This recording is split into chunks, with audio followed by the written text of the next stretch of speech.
Yooyyaa hordoftoota daandii milkaa'inaa yuutuubii daandii milkaa'inaa sabiskiraayib laayik gochuun dagatina.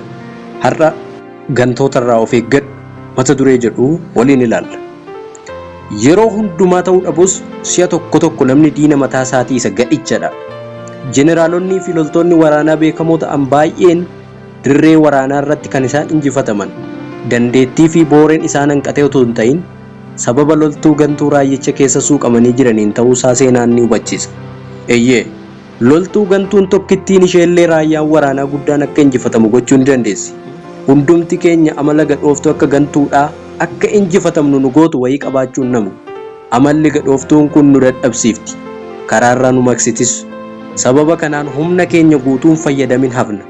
Ani amaloota nu danqan kanniiniin gantuu jedheen waama. Jireenya kee keessatti amalli gantuu sitti ta'e maali? Amala akkamii qabda? Amala hamaa, amala jireenya xiqqeessu, amala akka ati hin jijjiiramne si godhu, amala gantuu keessa kee jiru sana adda baasii beeki. Akka ati hin injifanne kan si godhu amala gantuu keessa kee jirudha. Loltoota jajjaboo qabaachuun injifannoo amansiisaan gonfachiisu. Gantuun tokko yoo keessa jiraatte garuu dirree kamittillee mirga argachuu waan yaadamuu miti.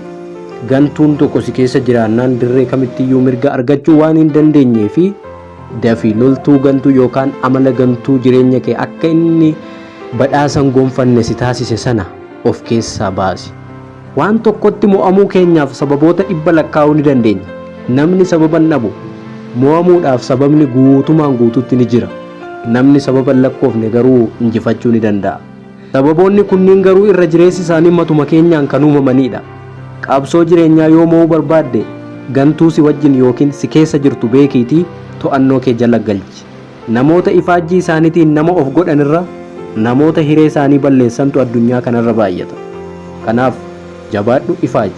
Amala gantuu jireenya kee gadi qabu of keessaa baasi. Daandii milkaa'inaarra imala waliin eegalleerra sabiskiraayib gochuun dagatiin.